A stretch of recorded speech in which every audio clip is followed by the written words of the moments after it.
കേരള രാഷ്ട്രീയത്തിലെ കരുത്തനായ കോൺഗ്രസ് നേതാവ് കെ സുധാകരൻ ഡൽഹിയിൽ ഹൈക്കമാൻഡുമായി നടത്തിയ സുപ്രധാന കൂടിക്കാഴ്ചകൾക്ക് ശേഷം സ്വന്തം തട്ടകമായി കണ്ണൂരിൽ തിരിച്ചെത്തിയിരിക്കുകയാണ്. പുലർച്ചെ 2:10 അദ്ദേഹം വിമാനമിറങ്ങിയത്.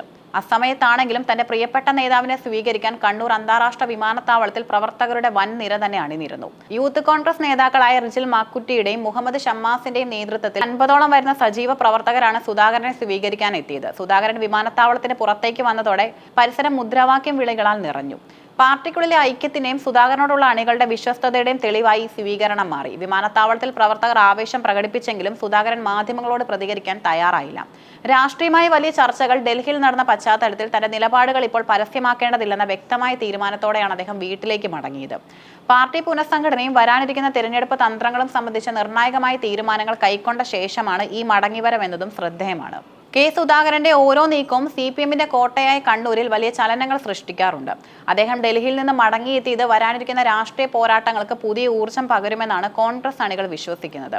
പാർട്ടിക്കുള്ളിലെ തർക്കങ്ങൾ പരിഹരിക്കാനും അണികളെ ഒന്നിപ്പിക്കാനും സുധാകരന്റെ സാന്നിധ്യം അനിവാര്യമാണെന്ന് ഈ സ്വീകരണം അടിവരയിടുന്നു.